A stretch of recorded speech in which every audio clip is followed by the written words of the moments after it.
Hay muchos estudiosos sobre la Revolución Rusa, pero yo pienso que los que tienen que profundizar este estudio y los que tienen una gran responsabilidad de hacer este estudio son los que están al frente de las luchas actuales.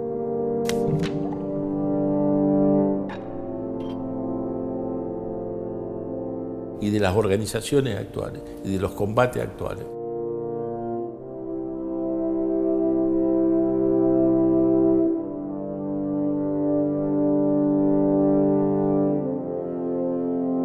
Son los dirigentes de los partidos revolucionarios, son los dirigentes obreros, son los dirigentes campesinos, son los diferentes dirigentes de los movimientos sociales que tienen que aprender de la Revolución Rusa y abrazar.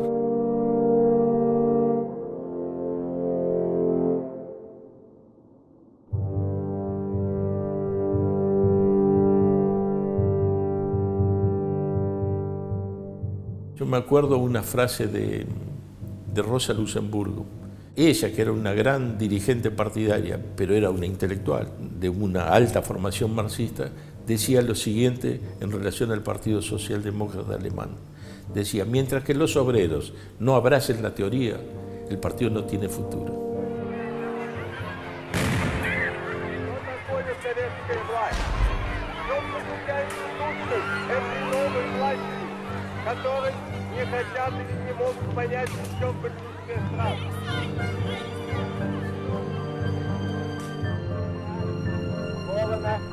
Воедино железным обручем насилия и произвола.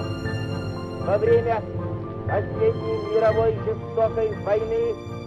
Por otra parte, los que venimos estudiando la Revolución Rusa, los obreros, los campesinos que también la vienen haciendo, como hay muchos compañeros que lo vienen haciendo y sacando conclusiones, es necesario que lleven esas conclusiones para los sectores más oprimidos, para la periferia de las grandes ciudades, para los sectores obreros y los sectores más explotados de la clase obrera. A ellos tenemos que ir. ¿Por qué? Porque ellos serán el futuro de la revolución.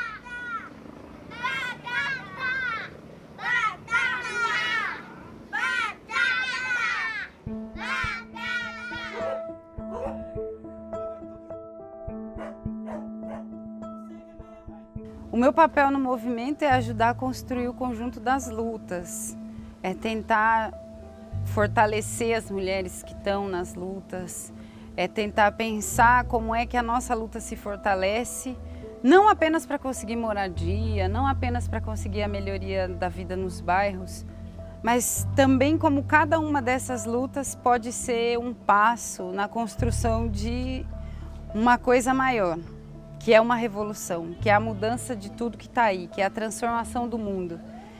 E a Revolução Russa é uma inspiração sempre. E ela tem um impacto 100 anos depois na vida de todo mundo que acredita, e na minha não é diferente.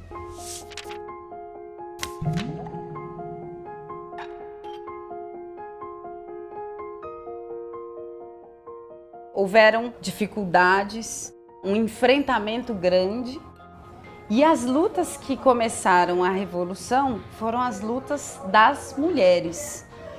Para vocês terem ideia, as mulheres trabalhadoras da Rússia, elas queriam fazer uma greve, por problemas muito parecidos com os que a gente vive hoje. Tinha muita fome na Rússia, os maridos e filhos dessas mulheres trabalhadoras, eles estavam na guerra. Estavam morrendo na guerra, né? Uma guerra que não era dos trabalhadores, era uma guerra dos burgueses. Tinha o problema das terras, como a gente hoje também, né? A gente na ocupação luta para ter terra, para ter um lugar para morar, para ter um lugar para plantar, e lá também a terra era um problema. Só que as mulheres, elas foram, vamos dizer, as que primeiro se movimentaram. Para vocês terem uma ideia, os homens não queriam fazer greve, mas as mulheres fizeram uma greve muito grande, que foi tão forte que obrigou os homens também a entrarem em greve. E é com essa greve, com essa luta por condições de vida, por pão, paz, terra, que vai abrir a revolução na Rússia.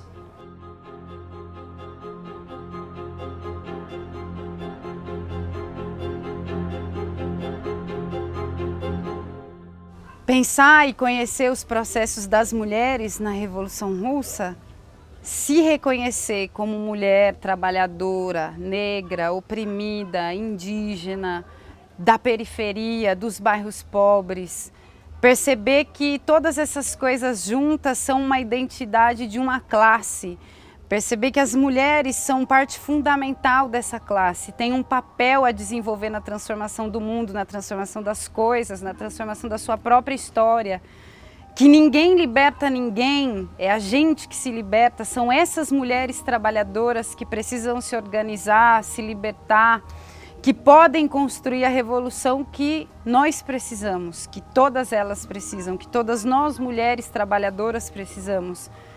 A gente luta, por exemplo, hoje no Brasil, pela legalização do aborto, certo? A gente está vendo uma série de casos de Zika, né? E aí as crianças com microcefalia, por exemplo. E as mulheres não têm direito a abortar. Mas as ricas, as burguesas, essas têm. Porque elas pagam um dinheirão que as mulheres pobres não têm, vão lá e abortam. E as pobres vão ter os filhos com microcefalia, sem nenhum auxílio, muitas vezes sozinhas. Ou vão abortar em clínicas clandestinas, sujeitas ao risco, inclusive, de morrer. Mas olhem o tamanho do que é um processo revolucionário.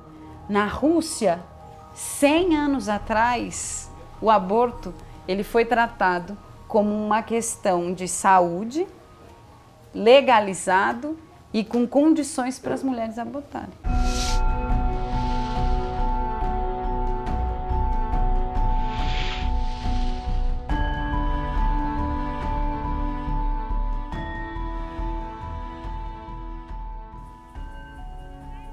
Cada luta por moradia, cada luta no bairro, cada luta por creche, cada luta por saúde, a luta pelo direito à legalização do aborto, a luta pelos direitos das mulheres, um salário igual para um trabalho igual para as mulheres. Quando a gente consegue enxergar nessas lutas pontes, fios invisíveis que ligam essas coisas a um sonho grande de mundo mudado, de mundo diferente, também é um pouco entender que a gente é parte de uma história. Então a Revolução começou a discutir as questões importantes e os problemas que viviam as mulheres para conseguir dar condições das mulheres estarem lado a lado com os homens trabalhadores, construindo a Revolução e construindo esse governo dos trabalhadores. Porque vejam só, quando a gente aqui no começo da ocupação, quando a gente ia para passeata, por exemplo, né, que a gente foi várias e várias vezes fazer passeata contra o despejo, para a gente era importante o quê? Que tivesse muito ou pouca gente? Muita gente. Então, para ter muita gente, tinham que ter também as mulheres. Então, as mulheres estavam sendo o quê? Chamadas para a luta. E aí, vocês lembram, a gente construiu aqui as cozinhas comunitárias, né? Que elas produziam comida para todo mundo. E aquele trabalho de cozinhar não era mais um trabalho de uma mulher dentro da sua casa para um grupo pequeno que era a sua família. Era um trabalho feito para alimentar todas as pessoas da ocupação, para garantir condições de que o máximo possível de pessoas estivessem na luta.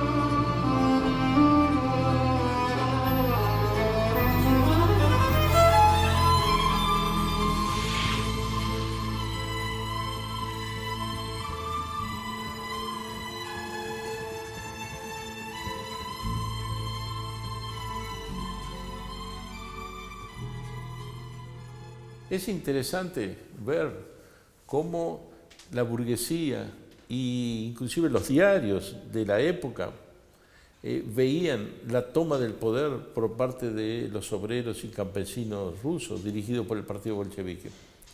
Porque fueron un poco sorprendidos por el acontecimiento. De entrada ellos decían, ¿cuántos días durarán en el poder? Así salía en la prensa. Después se preguntaban, ¿cuántas semanas durarán en el poder? Y pasaban la semana y seguían en el poder. Y después, ¿cuántos meses durará el poder? Y así iba sucesivamente, porque no se podían convencer que obreros y campesinos de pronto estuvieran al frente de un Estado. Un general zarista hacía una reflexión de cómo él estaba sorprendido por otro tipo de cosas, no ya porque estaba en el poder. Él decía, ¿cómo es posible que un ayudante de un hospital ahora se transformó en el director del hospital? ¿Y cómo es posible que un obrero simple ahora es el director de la fábrica? Lo que él no terminaba de entender era cómo es posible que los de abajo, los que nunca habían dirigido nada, los que siempre habían sido explotados, oprimidos, ahora de pronto estaban al frente de ese Estado. La gran sorpresa que vino es que estando al frente del Estado, en poco tiempo, un país atrasado, como era Rusia, muy atrasado, fue a tener un desarrollo espectacular en el terreno de la economía y en el terreno de la cultura. Un gran dirigente de la revolución, León Trotsky, 20 años después escribió un libro que se llama La Revolución Traicionada, en donde él decía qué es lo que había pasado en esos 20 años desde el punto de vista de las conquistas. En aquella época, un país se medía en gran medida el desarrollo por la cantidad de electricidad que producía. Entonces él hace una comparación que es muy significativa. Él dice, en 15 años se pasó de 5 usinas eléctricas a 95. Es importante valorizar esas conquistas en un otro sentido, porque no fueron hechas en cualquier país. Es decir, esa conquista en cualquier país del mundo sería impresionante. Próxima estação, Terminal Capão Redondo. Desembarque pelo lado esquerdo do trem.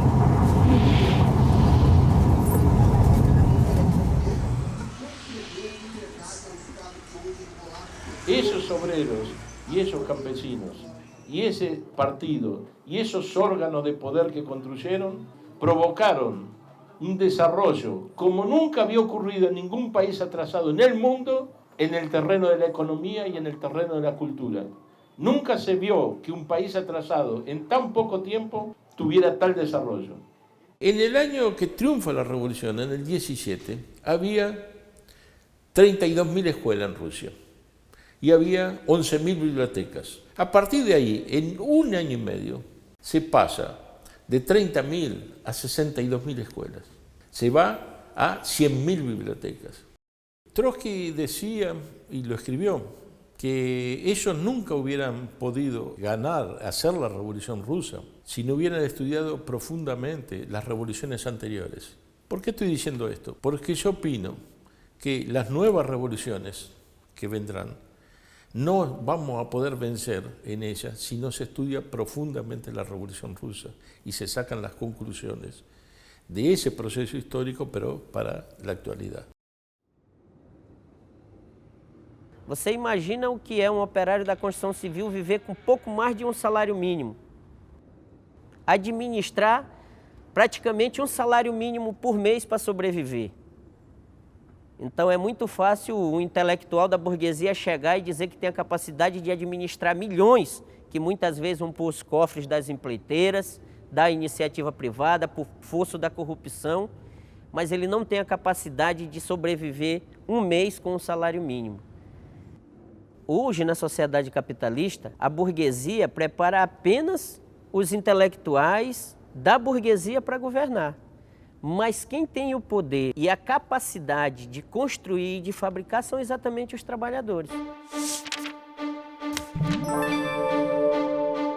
A classe operária não tem nada a perder e, além de não ser dona dos meios de produção, também não é proprietária de nada. Não tem um pequeno pedaço de terra, não tem um comércio, não tem uma padaria. Só tem a sua força de trabalho para vender, para sobreviver. Hoje, a conjuntura do país nos impõe a necessidade de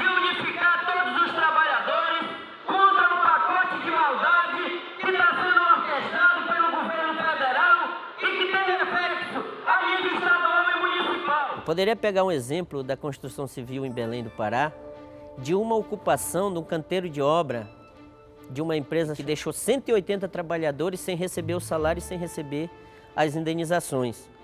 E nós, junto com esses trabalhadores, ocupamos o canteiro de obra por 16 dias. E era impressionante a organização dos trabalhadores. Se a gente discute bater o cartão e subir todo mundo e ficar todo mundo aqui, na hora que a gente parar, todo mundo volta ao trabalho, ninguém vai ser penalizado. E aí muitos companheiros confundem a política com a politicagem, com a bandidagem, com a coisa que existe.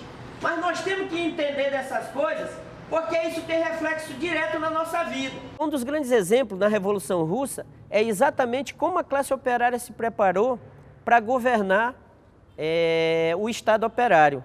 E a democracia, nesse momento, foi fundamental, a democracia operária, porque através desses organismos se discutia de forma coletiva e o coletivo decidia sobre tudo. Trotsky era categórico.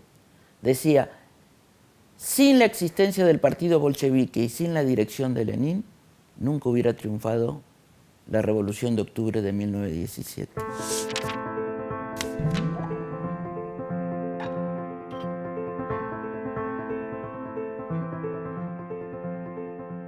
Yo estoy convencida de eso que dice Trotsky. Por eso hace 45 años que vengo trabajando, ayudando para construir un partido del tipo, con el mismo modelo del partido bolchevique. Yo fui parte de una generación de estudiantes y de obreros que surgieron al calor del Mayo francés, de la gran movilización obrera estudiantil que se dio en 1968, que tuvo repercusión en distintas partes del mundo, que en la Argentina se expresó con el Cordobazo en 1969. Y yo en ese momento entré a un partido que me pareció diferente a todos los partidos que existían en esa época. Era un partido donde las grandes decisiones no las tomaban los dirigentes, sino que se tomaban de conjunto, una discusión democrática, colectiva, que después todos salíamos y hacíamos lo mismo. Cuando yo entré al partido había una dictadura y se militaba contra esa dictadura.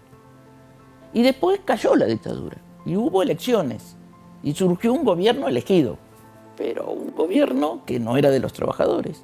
Entonces se seguía militando contra ese gobierno. La militancia era todos los días, no era para las campañas electorales.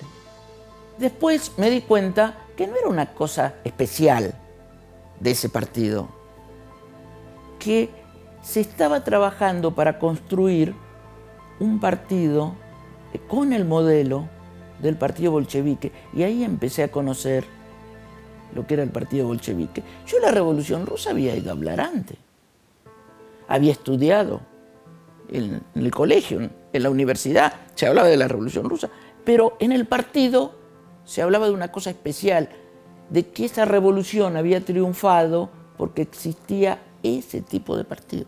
Era un partido donde todo se discutía internamente. No había ningún tema prohibido internamente, todo se discutía. Hasta que llegaba un momento que se votaba. Y cuando se votaba, todos salían a aplicar lo mismo en las diferentes partes. Es lo que se llama el centralismo democrático. Era un partido, el partido bolchevique, que tenía sus militantes, tenían un alto nivel cultural. Se destacaban de todo lo que existía en ese momento. Era un partido que estudiaba dentro del propio partido. No se formaba en las universidades, se estudiaba y entendía el marxismo, y para entender el marxismo estudiaba la historia, estudiaba la cultura, estudiaba también las expresiones artísticas, culturales. Y entonces tenía dirigentes con un gran nivel intelectual y que eran grandes propagandistas y grandes oradores que hablaban muy bien. Por ejemplo, Trotsky era el más destacado de todos ellos. Ahora miren una cosa extraña que a mí me sorprendió cuando lo empecé a conocer, que el partido se presentaba a elecciones, pero los candidatos no eran esos dirigentes que hablaban muy bien, hacían propaganda y agitación en las fábricas, en las barriadas obreras, en los regimientos de soldados. Pero los candidatos del partido no eran ellos. Los candidatos del partido a las elecciones, los que iban a ser parlamentarios y los elegían, eran obreros, eran dirigentes obreros. Y Lenin decía que no importaba si no hablaran bien, que si no sabían hablar muy bien, que leyeran el discurso. Porque lo importante no era convencer de nada a los otros parlamentarios. Lo importante era que desde el altavoz, que significaba estar en un parlamento, llegara a los obreros una imagen diferente de parlamentario. Y entonces era para explicarle a los obreros que de ese parlamento no se podía conseguir nada. Muy diferente a lo que pasa hoy, ¿no? Incluso a nivel de la izquierda, como ya lo dije.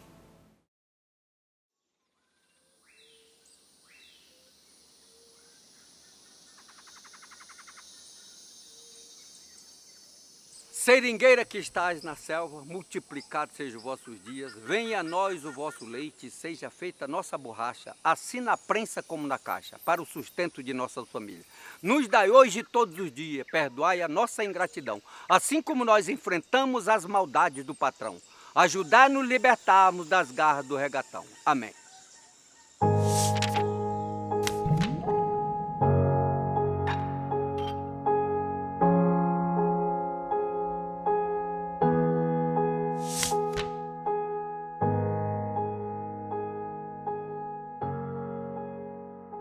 A gente tinha a vontade de viver, e para viver nós sabia que nós só dependia de nós, e para nós garantir a nossa sobrevivência, a gente tinha que garantir a permanência na floresta.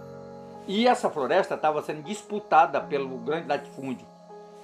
E a ditadura jogou o latifúndio aqui para exterminar com os seringueiros, com os índios, né, com os castanheiros, com as quebradeiras de coco, de babaçu, com tudo que era extrativista natural. Aqui na Amazônia, a nossa luta está atualizada mais do que nunca. As populações que vivem aqui, os seringueiros, as populações tradicionais e os camponeses, eles ainda continuam enfrentando os grandes projetos de expansões. São projetos implementados pelo agronegócio e são projetos que não trazem nenhum resultado para que aconteça a reforma agrária. A Rússia tinha 4 vezes o tamanho do Brasil, 128 milhões de habitantes, 100 milhões de camponeses. A nobreza controlava mais de 50% das terras, apesar de ser menos de 1%. No Acre, que tem 15 milhões de hectares de terra, o latifúndio improdutivo aqui do Brasil, o agronegócio e a UDR, 10 pessoas já controlaram 8 milhões de hectares de terra de um estado que tem 15 milhões.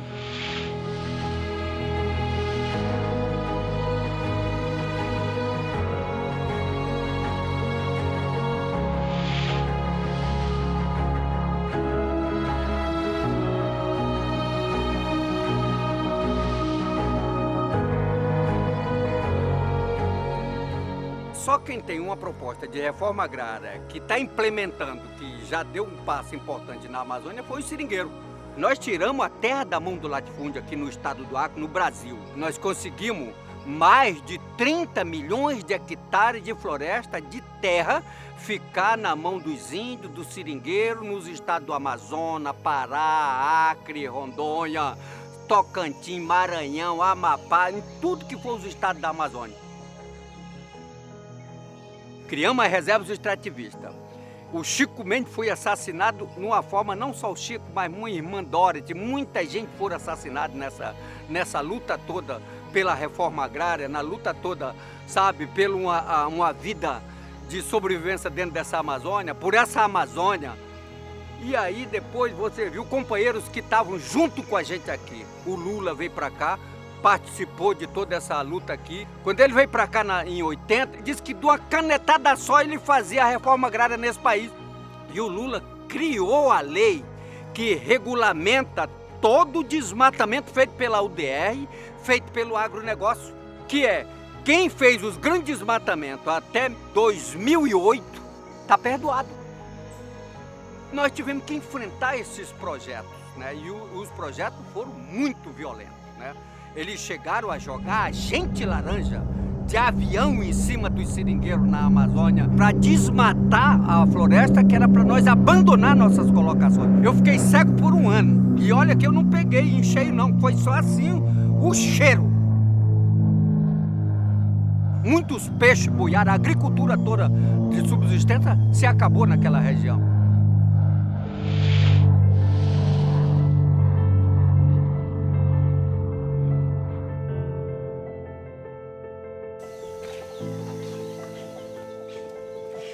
Que é um terreiro que pode ser um terreiro de pesquisa, que nessa floresta pode estar a cura para muitos tipos de doença desconhecida. Então eles estão causando um dano à humanidade. Nós temos primeiro que conhecer esse monstro aqui, para depois a gente decide se a gente destrói com essa Amazônia. A reforma agrária é uma necessidade, mas de acordo com a realidade de cada região. Nós aqui precisamos da reforma agrária com a floresta em pé. Na época dos empates, o empate foi uma forma de luta que os seringueiros fizeram para não deixar a floresta cair. Eles iam para frente do desmatamento e empatavam, não deixavam o fazendeiro desmatar.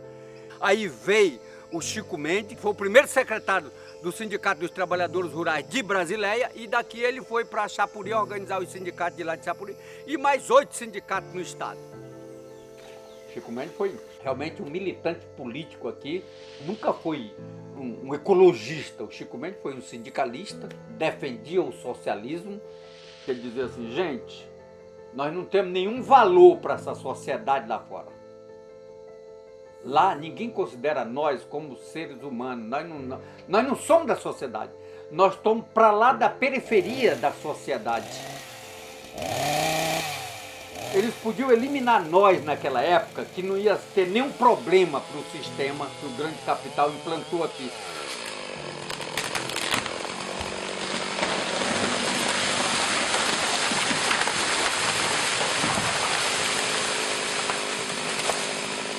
O Chico, antes de morrer, 30 dias, nós estávamos numa reunião discutindo essas questões todas, o socialismo, a questão da luta lá na União Soviética, a queda do Muro de Berlim, a gente discutia tudo isso. E o Chico escreve um sonho dizendo o seguinte, atenção jovens do futuro, no ano de 2120 vai acontecer a primeira revolução socialista mundial que vai pôr fim a todos os inimigos do planeta. E ele foi declarando esse sonho, dizendo, nessa sociedade não vai haver terra concentrada, nessa sociedade não vai haver a prostituição, não vai haver a desigualdade social, vai ser uma terra onde todos vai ser uma classe só, não vai ter luta de classe. Então, ele declama esse sonho dizendo, e ele diz, no final ele diz, vocês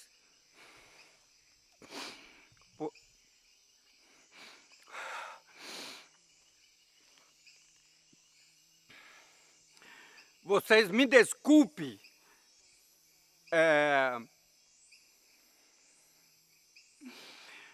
que eu escrevi estes acontecimentos que eu mesmo não verei. Mas eu tenho o prazer de ter sonhado.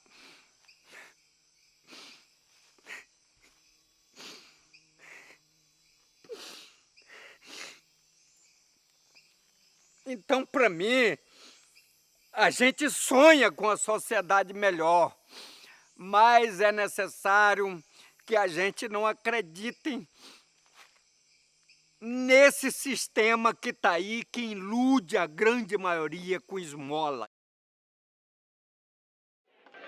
Esta crisis no es producto de designio divino ninguno, ni ha brotado como un repollo. Es la crisis de su sistema. Y cuando dicen que hay que buscar una salida a la crisis, mienten. Lo que están diciendo es que quieren una salida de ellos, de la crisis. Una salida a su servicio sobre las espaldas de los trabajadores y el pueblo. Eso es lo que están diciendo.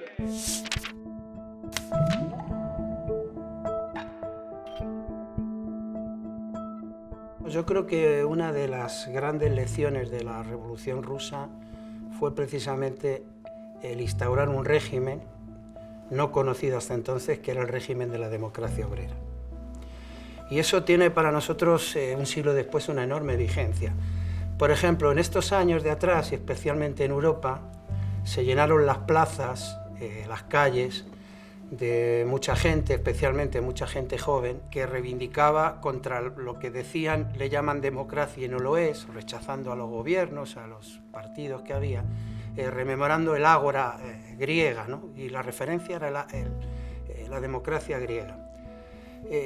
¿Por qué nosotros hablamos de democracia obrera y no hablamos de democracia en general? Lenin preguntaba siempre, ¿democracia para quién? La democracia es una palabra que es uno de los grandes significantes vacíos, lo fue antes y hoy en día en política lo es mucho más claro, ¿no? La democracia griega era la democracia de los esclavistas. Hay que recordar que solo tenían derecho a votar ellos, no votaban ni las mujeres, ni votaban los esclavos, ni votaban los extranjeros. El manifiesto comunista hace mucho tiempo ya levantaba lo que ha sido su leitmotiv, ¿no? La emancipación de los trabajadores será obra de los trabajadores mismos, decía Marx.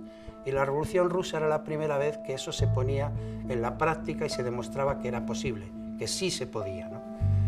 Los trabajadores se empezaron a organizar en los soviets, lo que se llamó los soviets, lo que en castellano llamamos consejos o juntas. ¿Y qué eran los soviets? Los soviets eran los órganos que elegían colectivamente todos los trabajadores. Es decir, los trabajadores en las fábricas, en los talleres, en los distritos, elegían a sus representantes. Representantes que, por ejemplo, a diferencia de los actuales parlamentos, aquellos representantes no tenían sueldo, no tenían privilegio ninguno, podían ser revocados en cualquier momento. Normalmente se elegían por un periodo de un año, pero podían ser revocados en cualquier momento si no cumplían lo que las asambleas habían resuelto. A diferencia de los parlamentos actuales, donde aparentemente son más democráticos porque el voto es universal, los soviets el voto no era universal. Solo votaban los trabajadores, votaban los campesinos, votaban los soldados. Es decir, los patronos, los jefes de la fábrica, los de los bancos no tenían derecho a votar. Y aquello permitía que fuera una representación de verdad de toda la población. A diferencia de hoy, que todos sabemos que aparentemente todo el mundo tiene el derecho, pero las campañas se han convertido en la mercantilización, en el voto que se compra, en el voto clientelar, ¿no? No se puede hacer otra cosa, no hay una salida. Nosotros estamos obligados a explicar a millones de trabajadores que no es verdad, que sí se puede, que sí hay salida, que hay recursos para que tengamos empleo, que hay recursos para cobrar salarios dignos, que hay recursos para tener una educación y una sanidad pública y de calidad, que hay recursos para resolver la vivienda. Pero esos recursos hay que sacarlos de los que nos están robando. Bueno, el régimen de la democracia obrera tenía esa expresión en los soviets, pero no era el único. Es decir, la democracia obrera hacía parte de toda la vida social, política, económica del país. El ejército, que es una de las mayores instituciones jerárquicas que existe, ¿no?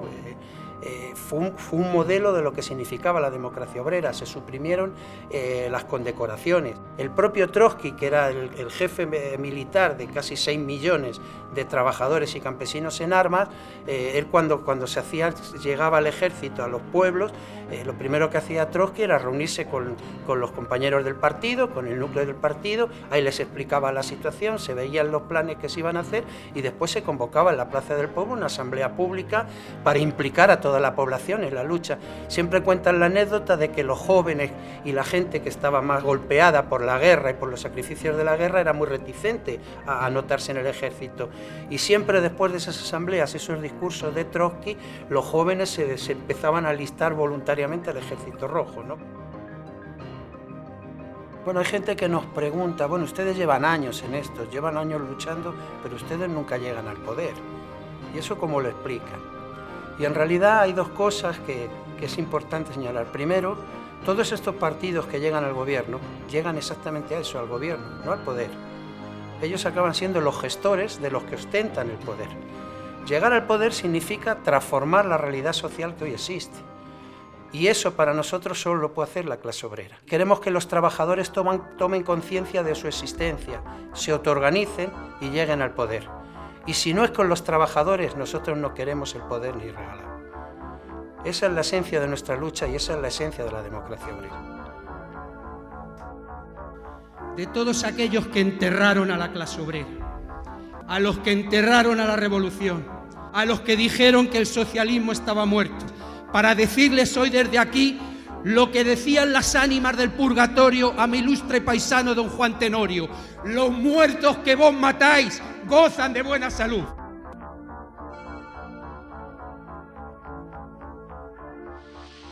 Bueno, la primera pregunta es si hoy hay necesidad o no hay necesidad de la revolución. Esa es la pregunta. También, que la vida es distinta, pero la pregunta es, ¿y es necesaria o no la revolución?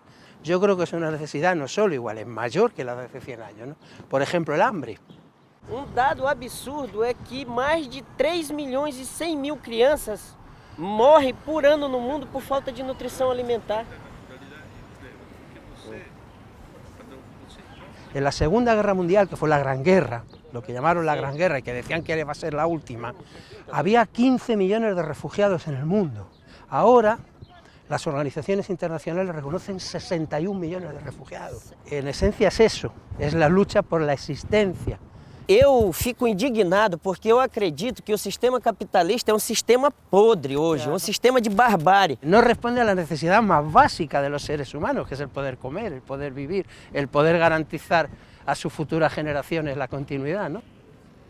Esta revolución comenzó por eso, por la lucha por garantizar el pan frente al hambre, frente a la miseria, por garantizar la tierra, porque era la forma de subsistencia de la mayoría, y sobre todo contra la guerra, ¿no? Que era donde morían millones de trabajadores y campesinos. En mi tierra hay un dicho que dicen que cada cual cuenta la feria según le va en ella, y hay gente que no le va mal en la feria, y entonces cuando tú le hablas de la revolución y la necesidad seguramente te mira como si estuvieras loco, pero la mayoría de la humanidad, para los pueblos pobres del mundo, para la clase trabajadora del mundo, es una necesidad.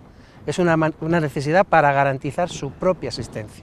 Esa es la necesidad de la revolución y de lo que la hace presente hoy, 100 años después, ¿no?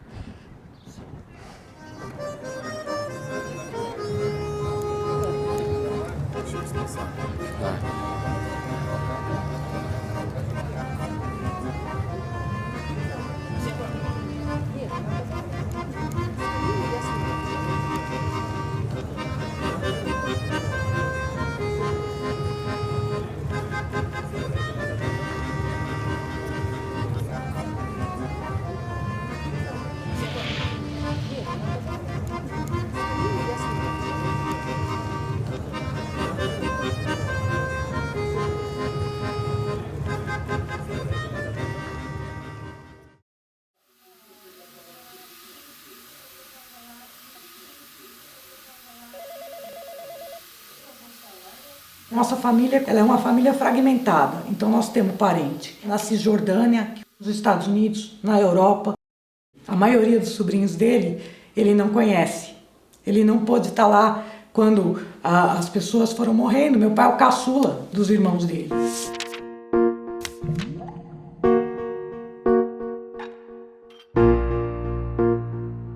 Eu estive lá em 2010 e foi muito emocionante, porque ali eu encontrei com o único irmão do meu pai que ainda estava vivo, a minha família que é enorme na Palestina, e eu fui visitar a aldeia do meu pai.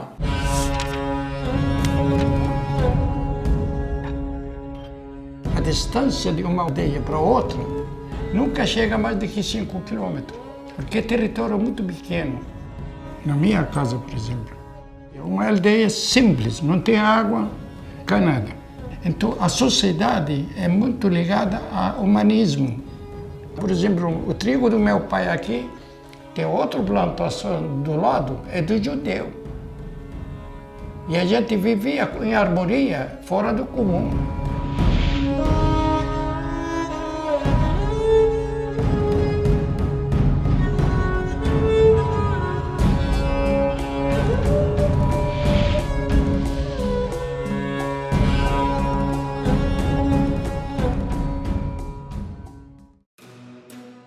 Isso aqui eu nunca esqueço e nunca vou esquecer.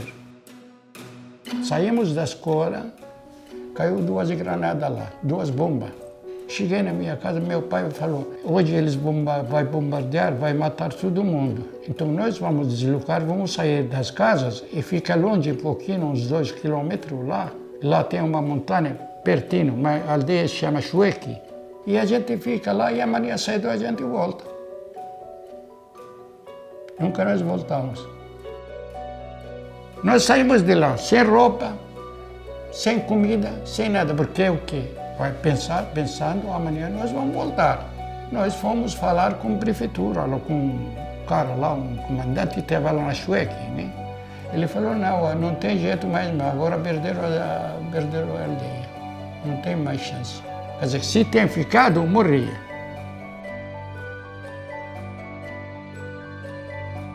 Não ficou, não volta mais. Você entendeu? Essa expulsão foi usada com muita violência, com muita matança, com toda a destruição que você pode imaginar. Entendeu? Que o colonialismo sempre usou. Quando eu saí do Brasil, eu perguntei para o meu pai o que ele queria que eu levasse para ele. E o meu pai falou, eu quero terra e azeite. E eu queria levar a terra da aldeia dele. Nenhum palestino que vive lá poderia ir comigo. Porque lá os palestinos vivem uma situação de apartheid. Eles não podem transitar livremente. Eles não podem entrar dentro do que era a terra deles. Porque eles fizeram uma limpeza étnica para criar o Estado racista de Israel. Então, da terra do meu pai, o que ele conseguiu chegar mais perto foi a terra que eu tirei da aldeia dele naquele momento. Ela trouxe um pouquinho assim. Está guardado. O dia que eu moro, ela tem que colocar embaixo da minha cabeça. A derrota do projeto sionista é que a memória coletiva dos nossos pais e da nossa família, a gente não permite que seja esquecida. Então tinha o primeiro-ministro de Israel, Davi Ben-Gurion, que ele dizia que os velhos morreriam e os jovens esqueceriam. E nós dizemos não. Nós não vamos deixar esquecer o que fizeram com a nossa terra, com a nossa origem. Então, esse é o caminho da Palestina livre. Hoje a gente vê, por exemplo, os palestinos que vivem nos campos de refugiados, expulsos como meu pai, que são 5 milhões, a um raio de 150 quilômetros da Palestina histórica, que não podem voltar para suas terras e sonham voltar para sua terra e morrer na sua terra. Como meu pai sempre disse, se eu entrar na Palestina e eu pisar lá e eu morrer, eu morro feliz. Esse é o sentimento que fica. Quando você chega num campo de refugiado, as crianças pequenininhas que nunca pisaram na Palestina, sabe como elas falam? Eu sou palestino, aquela terra é minha. Então isso é o que Israel não conseguiu apagar, porque a gente continua com esse sentimento de ligação com uma terra que foi roubada de nós. O meu pai sempre conta a história do pai dele, que o pai dele chorava depois da expulsão da terra e recitava um poema. Como que era esse poema, pai? Ele falava assim, sabe? Biladi, biladi, wa in jarat alayya azizatun, wa ahli wa in danu alayya kirami. Que significa isso tudo? É meu amor tudo para você, minha terra, minha cidade. Tudo amor, tudo meu sentimento. E eu rezo por você. Aí depois ele completava assim, يا دار يا دار لن عدنا كما كنا لطليك يا دار بعد الشيد بالحنة. Significado bem pequeno, palavra.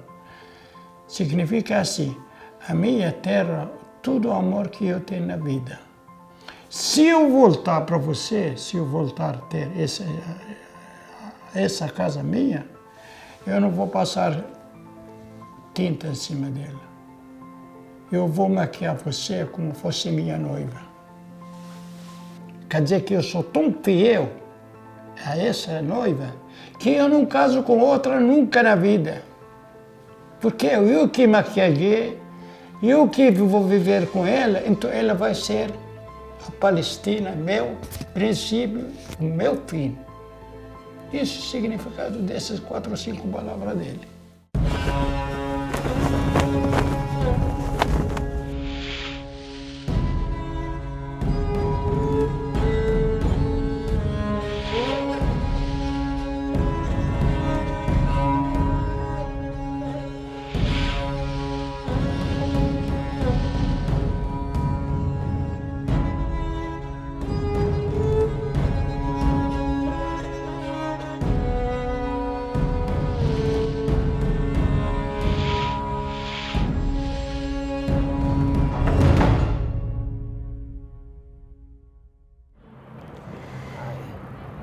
Pois é, eu acho que eu vivi dois momentos fortes, assim, emocionantes. Um foi a presença no prédio do Smolny, onde os bolcheviques reuniram o Comitê Militar Revolucionário, onde reuniam vários comitês e organizaram a tomada do poder. E acho que outro momento é esse aqui, né? Um momento grandioso, porque eu jamais imaginei na minha vida que um dia eu poderia estar aqui na frente do Palácio de Inverno, na Rússia, onde os bolcheviques tomaram o poder com os operários, com os soldados, com os camponeses. A más de la parte emotiva que todo esto tiene, es muy importante estudiar la revolución, porque para quienes nos sentimos revolucionarios estamos obligados a estudiar las revoluciones, ¿no? Claro. Los bolcheviques estudiaban todo, la Revolución Francesa. Cuando hablaban parecía que habían estado allí presentes, ¿no? Y a estudiar y a seguir estudiando hasta el detalle.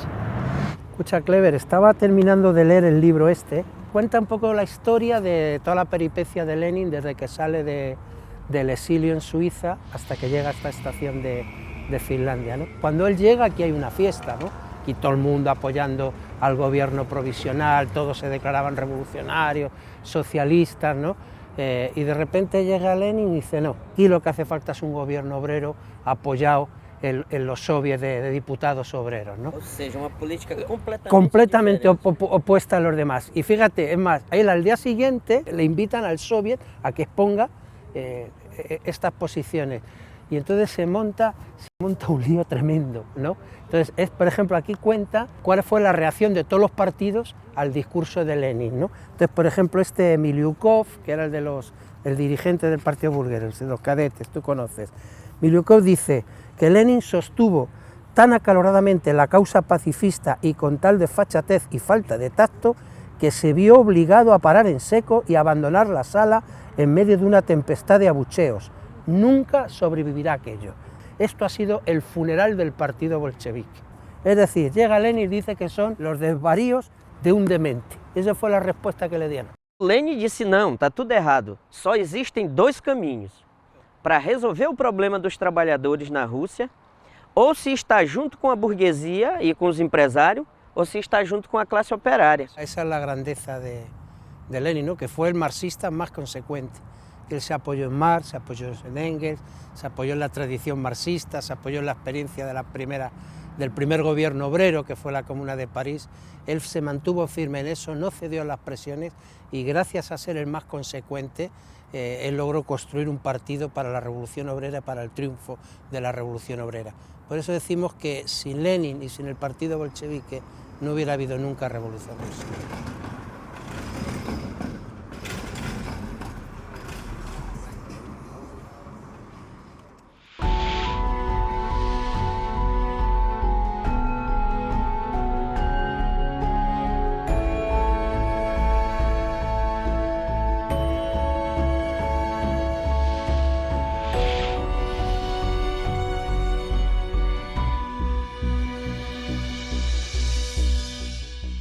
La construcción de la Internacional no surge como una inquietud intelectual, sino que surge como una necesidad material a partir del surgimiento del capitalismo. Todos los dirigentes de la Revolución Rusa, Trotsky, Lenin, Zinoviev, Kamenev, todos ellos eran parte de la Segunda Internacional. Es una federación de partidos socialistas que existían en la mayoría de los países europeos. Pero esa internacional comete una gran traición. En 1914 apoya a cada uno de los gobiernos que estaban enfrentados en la guerra. Entonces eso era lo opuesto al internacionalismo proletario que dice que los obreros no tienen patria. Entonces estaba la gran tarea para Lenin, para Trotsky, de construir una nueva internacional. Pero esa nueva internacional no era fácil construirla. En el medio de la guerra civil, en 1919, cuando el nuevo Estado obrero era atacado por los rusos blancos, apoyados por todos los países imperialistas, atacaban al nuevo Estado. En medio de eso se hace el Congreso que funda la Tercera Internacional. Trotsky, que dirigía el Ejército Rojo, que estaba en el frente de batalla, deja el frente de batalla para fundar la Tercera Internacional. Esa era la importancia que se daba. En ese momento el Partido Ruso tenía 500.000 militantes. Y los que vienen a construir la Internacional eran todos partidos mucho más pequeños. Pero cuando se elige la dirección de la Internacional, los representantes del partido ruso están en minoría dentro de la dirección de la Internacional. ¿Por qué? Porque se quería una verdadera dirección internacional, al cual el partido ruso, que era el más grande de todos y que dirigía un Estado, estaba sometido políticamente. Esa era la concepción de Internacional. ¿Por qué? Porque es imposible construir el socialismo en un solo país. Utópico é achar que a classe trabalhadora vai ter conquistas administrando o Estado capitalista. Dentro desse sistema é impossível a transformação da sociedade. E é para isso que eu luto todos os dias, para ganhar a consciência dos operários que é possível derrotar o sistema capitalista e construir uma sociedade diferente, onde os trabalhadores possam ser livres e ter acesso às principais políticas públicas, como moradia, saúde, educação, o lazer, o direito à arte que nos foi tirado.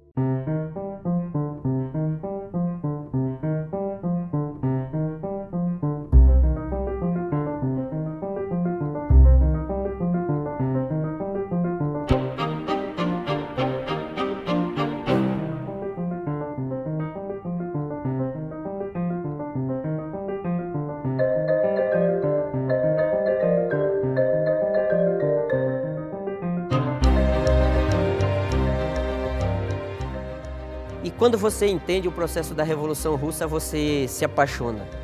Porque é um processo emocionante, onde a classe operária foi a vanguarda da luta, onde a classe operária se organizava nos comitês de fábrica, nos soviets, discutia, decidia e organizava a luta. Então, quantas vezes eu não chorei em casa me emocionando, lendo o jornal do partido e vendo matérias de como falava da vida da classe trabalhadora e aquilo se identificava com o que eu vivia no dia a dia dentro dos canteiros de obra. Então, a partir daí, foi que eu me apaixonei por esse processo e dedico a minha vida à construção desse partido, desse projeto, e eu luto para que os trabalhadores avancem no seu nível de consciência e possam se libertar dessa exploração e dessa opressão que nós vivemos no sistema capitalista. Las potencias imperialistas llegaron a la conclusión de que había que acabar con esa experiencia, porque esa experiencia no solo afectaba a los capitalistas rusos o a la nobleza rusa, sino que era un ejemplo que se podía irradiar por todo el mundo. Entonces trataron de destruir esa experiencia. 14 ejércitos invadieron Rusia y después desarrollaron con los burgueses rusos y los nobles rusos se unieron con los ejércitos imperialistas para desarrollar una guerra civil. Y, sin embargo, ese nuevo Estado de obreros y campesinos dirigido por el partido bolchevique enfrentaron a esa agresión y la derrotaron. Fueron 5 millones de combatientes que fueron a esa guerra y terminó con una victoria de ese nuevo Estado. Pero ahí vino un nuevo problema. Ellos ganaron la guerra, pero durante la guerra se provocó una hecatombe en el país. Es decir, fueron destruidas por la contrarrevolución las fábricas, un gran porcentaje de obreros fueron muertos en la guerra. Eso fue la consecuencia de la guerra civil, de esa agresión del imperialismo y los capitalistas para tratar de acabar con esa experiencia. Cuando terminó la guerra, entonces ahí hubo un nuevo desafío, tratar de recuperar la economía destruida por la guerra. Y ese desafío parecía muy difícil, que obreros, campesinos, dirigidos por un partido que no tenía experiencia en haber dirigido otro Estado, fuera capaz de salir de la guerra, de recuperar la economía y salir adelante. Y eso se hizo. El partido bolchevique surgió en 1903 como movimiento bolchevique, como corriente. Fue creciendo, participó en la revolución de 1905, pero la derrota de esa revolución tuvo consecuencias sobre el partido. Y Trotsky dice que en 1910 en Rusia no eran más de 40 o 50 militantes.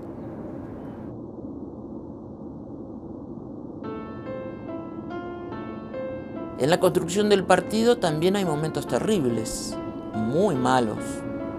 El partido bolchevique pasó en su lucha contra el zarismo por momentos de gran represión, con gran cantidad de jóvenes militantes encarcelados, torturados, fusilados, y tuve una experiencia similar. Estando en la ciudad de La Plata, en 1975, recibimos ahí el golpe terrible de la represión paramilitar que nos significó la pérdida de 8 compañeros.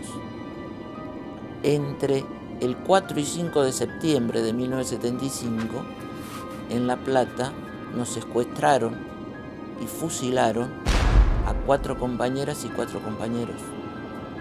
Fue terrible. Pero continuamos. Después, con la dictadura militar, tuvimos más de 100 compañeros entre desaparecidos y muertos. Y es parte de la construcción. Y continuamos, y hoy estamos en una situación diferente, con más posibilidades en relación a la construcción, pero nunca es lineal. Por eso digo que tiene sus momentos de alza, sus momentos de baja y sus momentos terribles.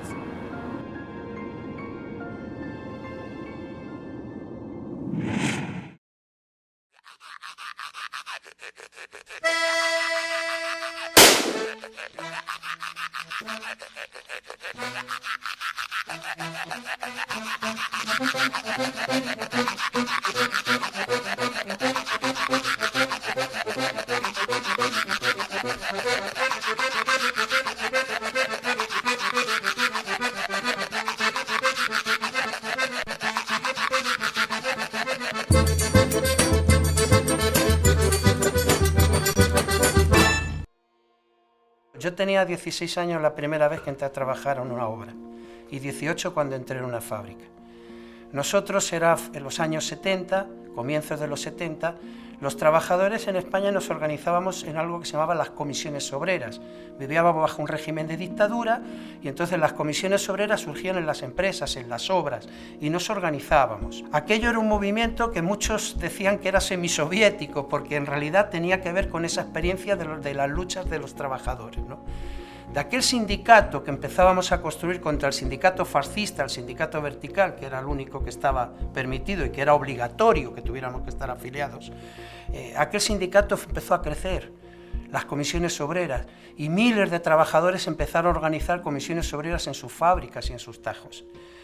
Pero aquellas comisiones obreras también tenían una conducción política, que eran los que opinaban que estaba bien toda la lucha, pero había que tener un cierto orden, no se podía cuestionar el sistema, no se podía llegar hasta tan lejos. Y empezaron a dominar el sindicato y hasta generar una casta en el interior del sindicato que acabó liquidando todo eso. Hoy, por ejemplo, en los sindicatos, ¿qué pasa? En los sindicatos de los trabajadores no mandan los trabajadores, mandan los burócratas. ¿Y de qué viven los burócratas? Que fue lo primero que perdió Comisiones Obreras, su independencia. Viven de las subvenciones del Estado, de los cursos de formación, montan empresas para gestionar las jubilaciones privadas, y entonces el sindicato pasa a depender del Estado, y como tal Estado, a ser controlado por quien manda. Sin democracia obrera, el sindicato no puede ser nunca una herramienta de los trabajadores.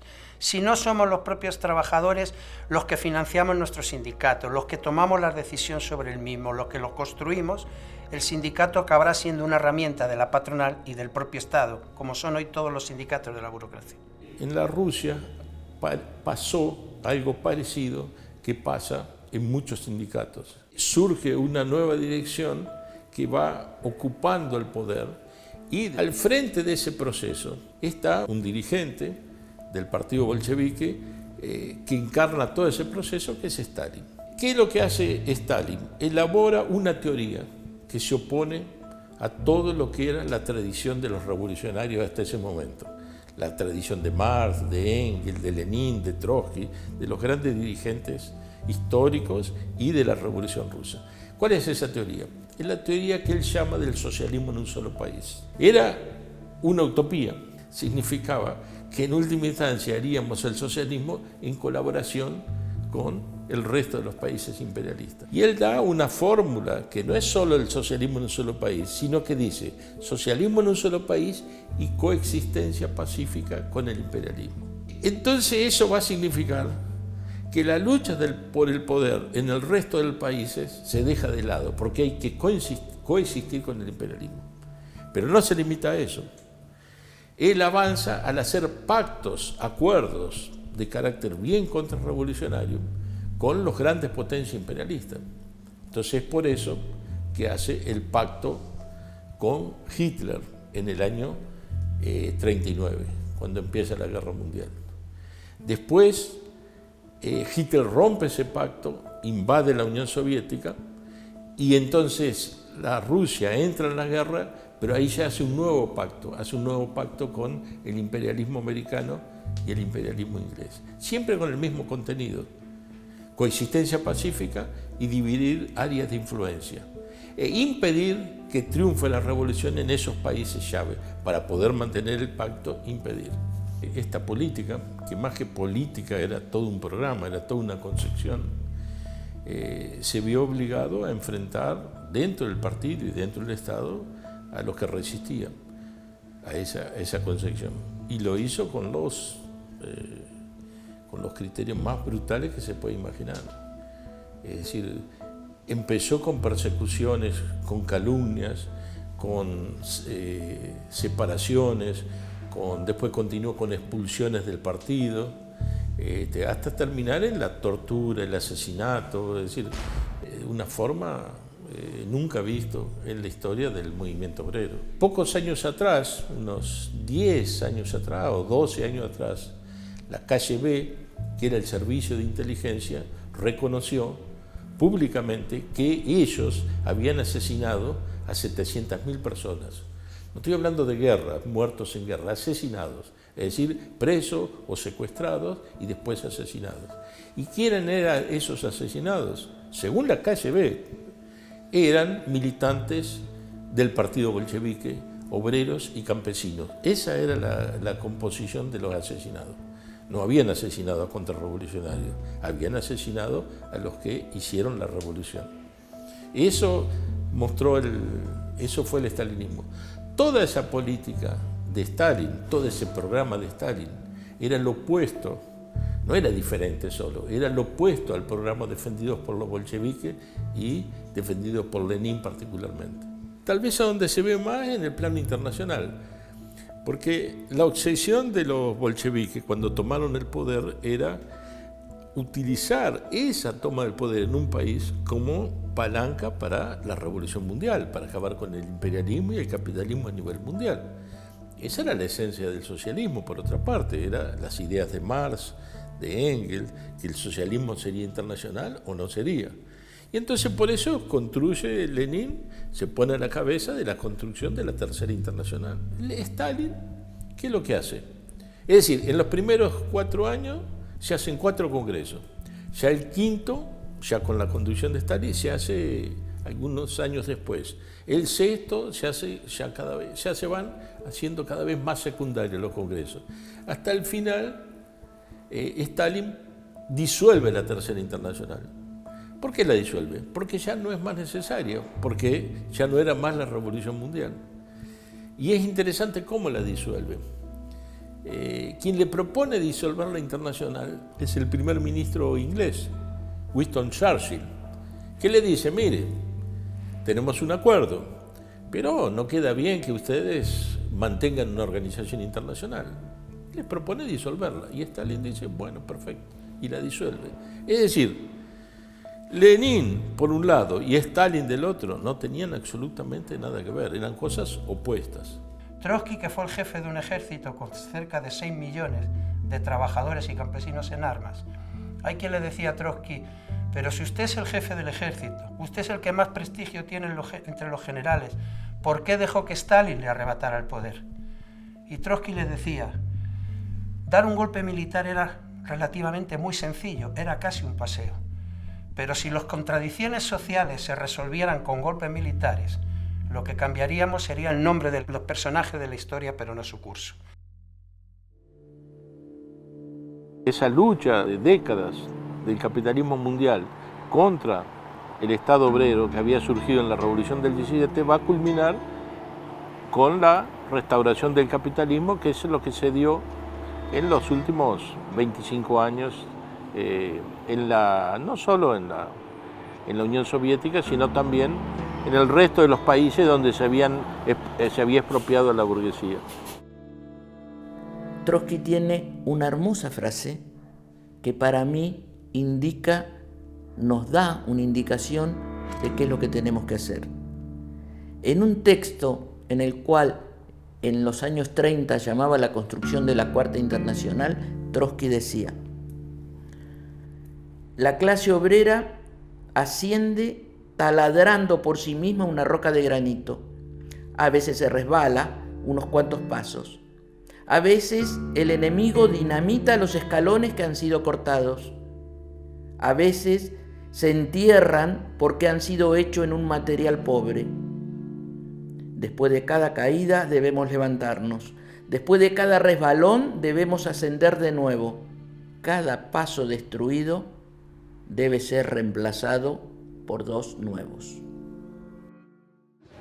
Y a la clase obrera no nos queda otro camino que ese que gritamos, porque no hay cambio sin lucha obrera, porque hasta para explicar cualquier situación que modificó la coyuntura, la correlación de fuerzas o como se quiera llamar, hay que recordar que eso cambió cuando se salió a la calle, cuando se cercó el Parlamento, cuando se hacían manifestaciones.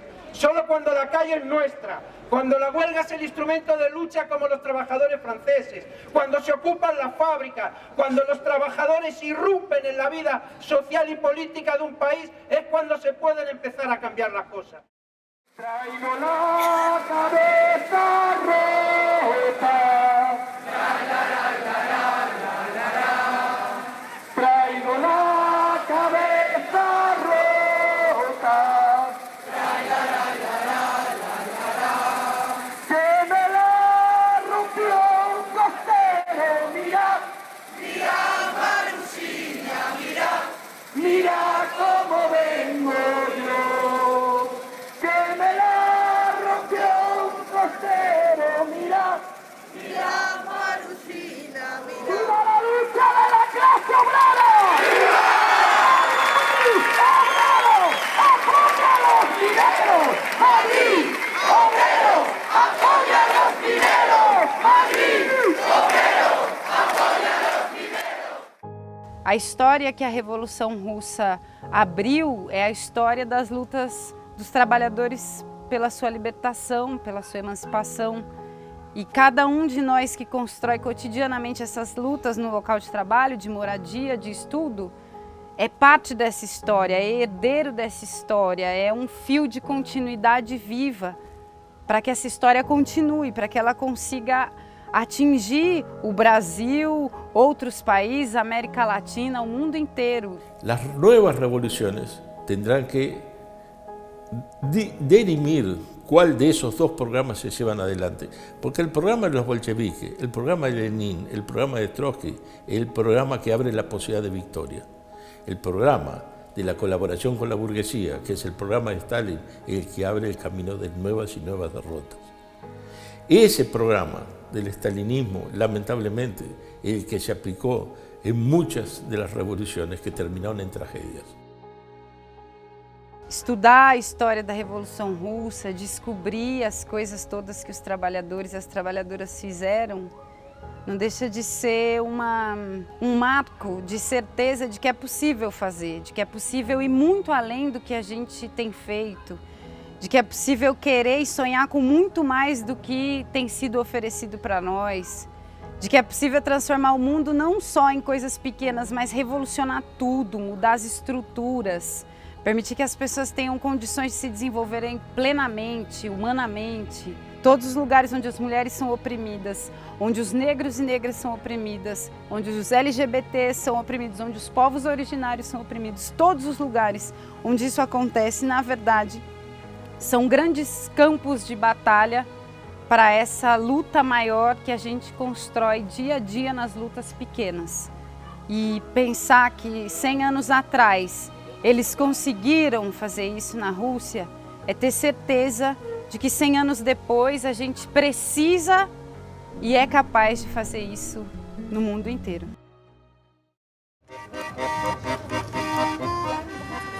El capitalismo demostró no su superioridad, el capitalismo demostró su fuerza, que no se demostró como un sistema social, ni antes, ni ahora, ni para el futuro, capaz de resolver los problemas de la humanidad.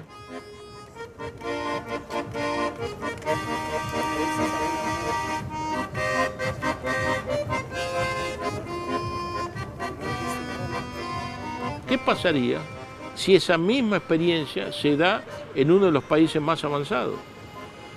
¿Qué se podría conseguir desde el punto de vista de la economía, de la cultura? Imagínense, ¿qué pasaría si se diese una revolución en donde los obreros tomen el poder y expropian a la burguesía en un país como Estados Unidos, como Alemania, como Inglaterra, como Francia? Y esa es una lección para el futuro.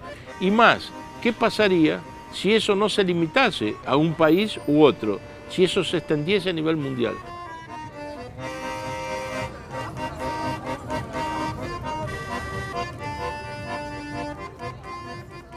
Y luego es que aquí impresiona mucho estar aquí viendo todo esto, ¿no? Ver, todo el rato a la cabeza te viene la gente aquí, ¿no? Dejándose la vida, luchando para arriba, para abajo, los personajes de la historia. Es muy impresionante esto, la verdad, esto es una cosa que uno se queda ya para toda la vida con ella, ¿no?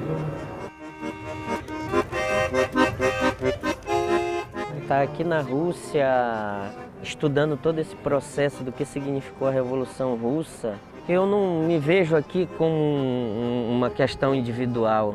Eu me sinto representando a classe operária, a classe trabalhadora. Yo siento que este film, que este documental va a ayudar muchísimo a que otros trabajadores aprendan de la historia de una revolución contada entre trabajadores, ¿no? Para entendernos todos, para saber cómo fue. Yo creo que puede ayudar mucho. Yo espero, tengo mucha confianza en que ayude.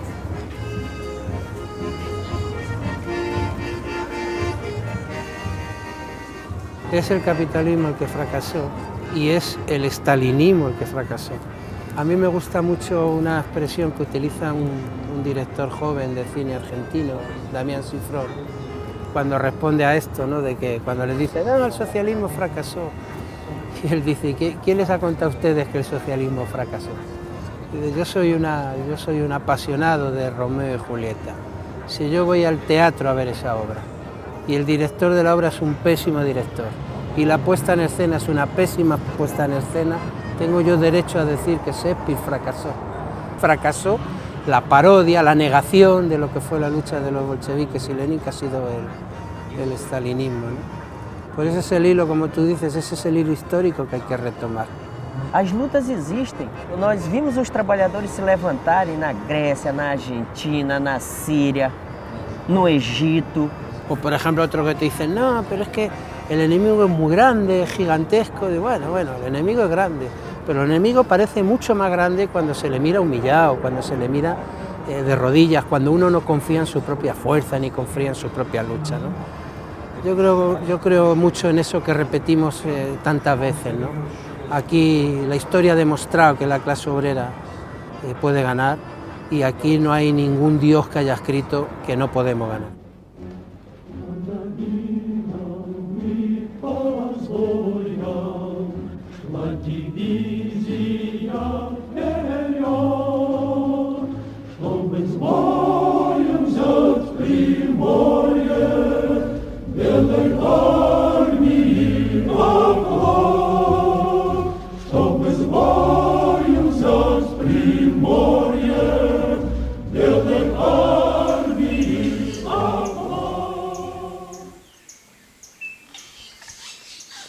Para nós, o que estão fazendo agora não era o que pensavam os bolcheviques, não era o que pensava Lenin, não era o que pensava Trotsky, não era o que pensava Marx, não era o que pensava Rosa de Luxemburgo, não era o que pensava esse pessoal que lutou por uma sociedade onde o inimigo ia desaparecer.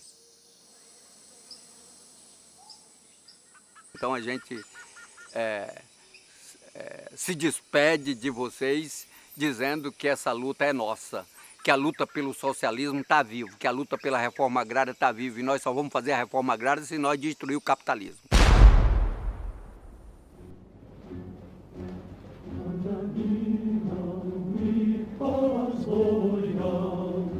La divisi